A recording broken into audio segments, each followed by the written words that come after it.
সকাল সকাল ঘুম থেকে উঠেই দেখি কি সুন্দর বৃষ্টি হচ্ছে। কি সুন্দর পরিবেশ না? বিশেষ করে যখন গাছের পাতাগুলো তারা স্নান করে বৃষ্টির ফোঁটায়, খুব ভালো লাগে দেখতে।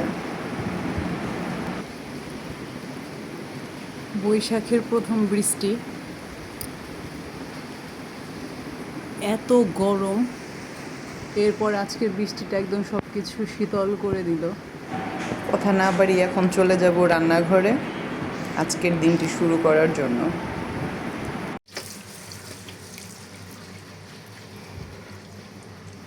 ওই দিন বললাম না, টক ডাল তো মাত্র শুরু, কত যে খাবো তার হিসেব নেই।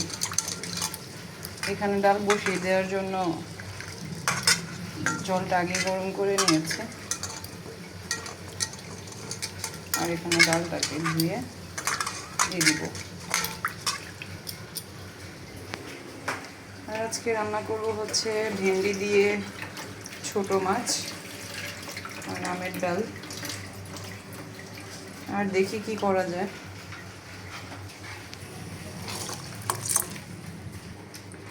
ডালটাকে বসিয়ে দিয়েছি, আর এখন মাছটাকে মেখে নেব।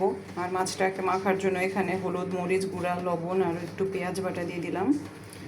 আর ভেন্ডিটাকেও ঠিক একইভাবে মেখে রাখবো, একটু সরিষার তেল, তারপর হচ্ছে পেঁয়াজ বাটা আর কয়েকটা কাঁচা মরিচ, হলুদ মরিচের গুঁড়া দিয়ে মাখিয়ে রাখবো। মাখানো তরকারিটা খেতে ভালো লাগে।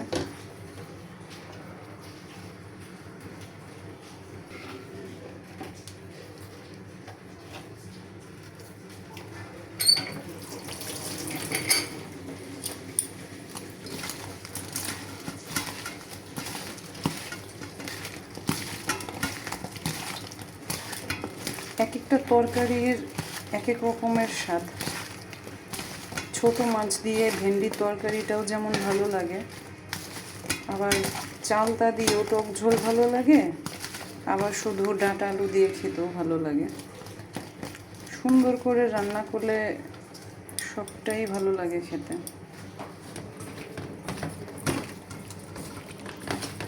আর মাছটাও টাটকা হতে হবে। আমার তো গ্রাম থেকে মাছ আসে, টাটকা টাটকা আমার খাওয়ার সৌভাগ্য হয়। তবে এগুলো কাটার যে কষ্ট, আমার যদিও কাটতে হয় না, আমার শাশুড়ি এরাই কেটে দেয়। আসলে পরিশ্রমটা তো হয়, যারই হোক হয়তো। এখানে ডালটা ফুটে এসেছে আর কি।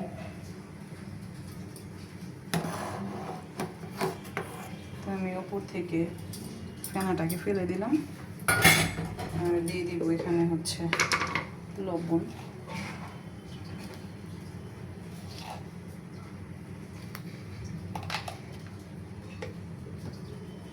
আর এখানে ভাতের চালটাকে ভিজিয়ে রেখেছি, যখন রান্না করব, মানে ঘন্টাখানেক ভিজবে আর কি। রান্না করার সময় ধুয়ে একবারে বসিয়ে দিলেই হয়ে যাবে। ডালটাকে ফুটিয়ে নিয়ে তারপর এখানে ভাত বসিয়ে দিয়েছি। আর এই যে আমার গ্যাসের অবস্থা একেবারে নেই বললেই চলে,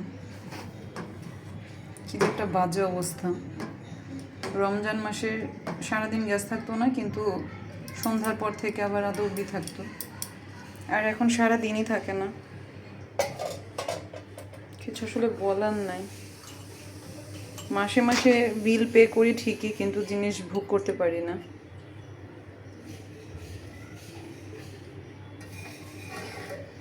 দিয়ে দিলাম তেল, এটা গরম হোক, নাহলে তো মাছগুলো ভাজা হবে না। খুব একটা ভাজবো না, জাস্ট এপিট উপিট করে নামিয়ে ফেলবো।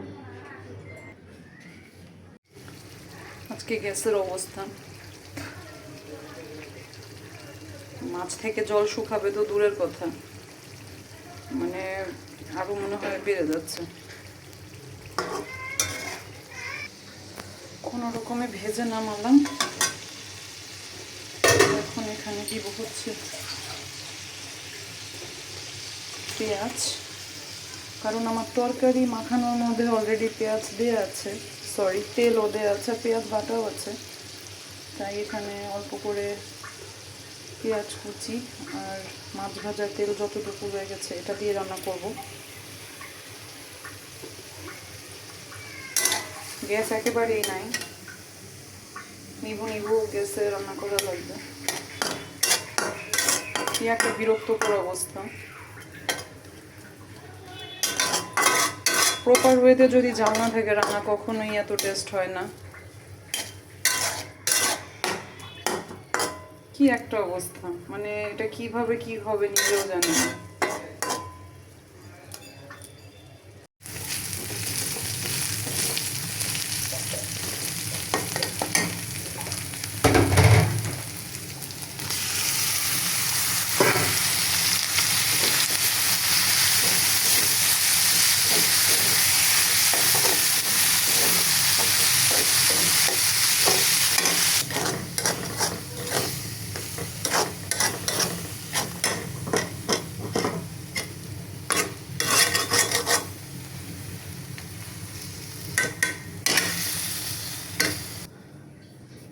এগুলা কি? এগুলো হচ্ছে বাড়ি থেকে মাছ। আবার ভালো, আচ্ছা। ক্লান্ত হয়ে গেছে মনে হচ্ছে। প্রচুর জার্নি করছো আজকে। জেলখানায় কে, তুমি না আমি? জেলখানায় তুমি।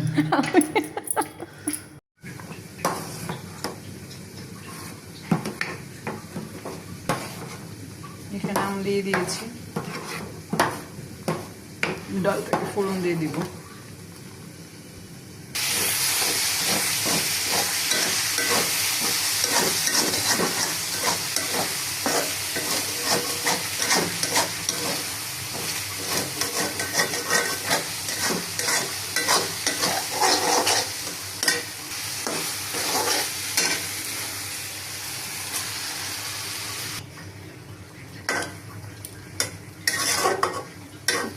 মাছটা দিয়ে দিয়েছি, আর কিছুক্ষণ রাখলেই তরকারিটা হয়ে যাবে।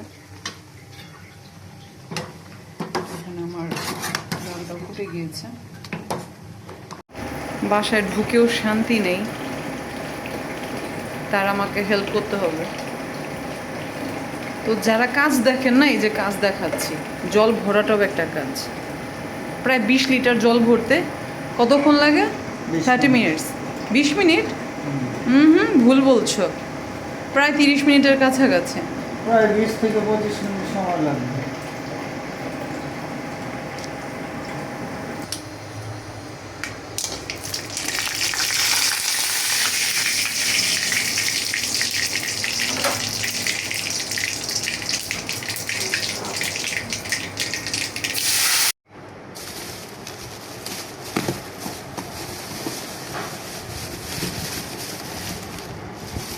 সুগার ফ্রি বিস্কিট,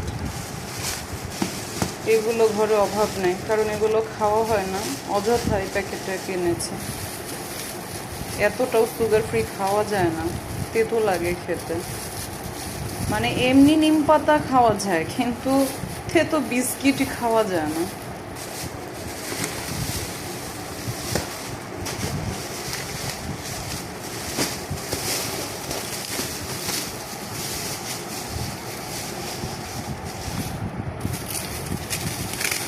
এখানে হচ্ছে কলা আর শসা, বম্বে চানাচুর, আর হচ্ছে চিরা, আর এটা হচ্ছে ঢাকার ঐতিহ্যবাহী বাপরখানি। এটার আরও সিমিলার কিছু নাম আছে, যেমন সুগার রুটি বলে অনেকে, বাবরখানি, বাকরখানি, এক একজন এক এক নামে এটাকে ডাকে। আর আমি ডাকি এটাকে বাবরখানি, মানে বাবরেরা খেত, বাবরদের খানা।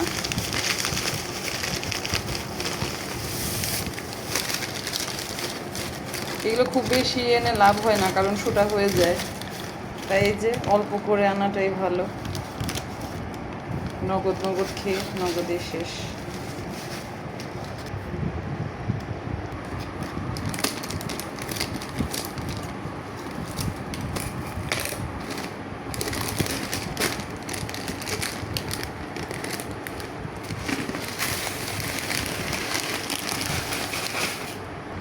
এটা হচ্ছে আমার একটা ছোটোখাটো মুদির দোকান, আর আমার মুদি দোকানের সেকেন্ড পার্ট। বলেছিলাম না এই বিস্কিটটা ঘরে অভাব নাই, সেম বিস্কিটটা আবার এনেছে। এগুলোই কে খায় পড়ে আছে। আসলে সুগার ফ্রি খেতে বলে, কিন্তু এগুলো এত বাজে খেতে, একদম তেতো। আরও একবার মাছ চলে আসছে। এখানে হচ্ছে মাগুর মাছ, তারপর হচ্ছে টাকি, তারপর মলা ঢেলা, আর হচ্ছে শিং মাছ। আমার ঘরের এটা রাতের ভিউ। ধুয়ে মুছে পরিষ্কার করে মাছগুলোকে ফ্রিজিং করলাম, আর এখন ঘুমাতে চলে যাব। তো আজকের ভিডিওটি এখানেই শেষ করছি। কথা হবে নতুন কোন এক ভিডিওতে। এ পর্যন্ত ভালো থাকবেন সবাই।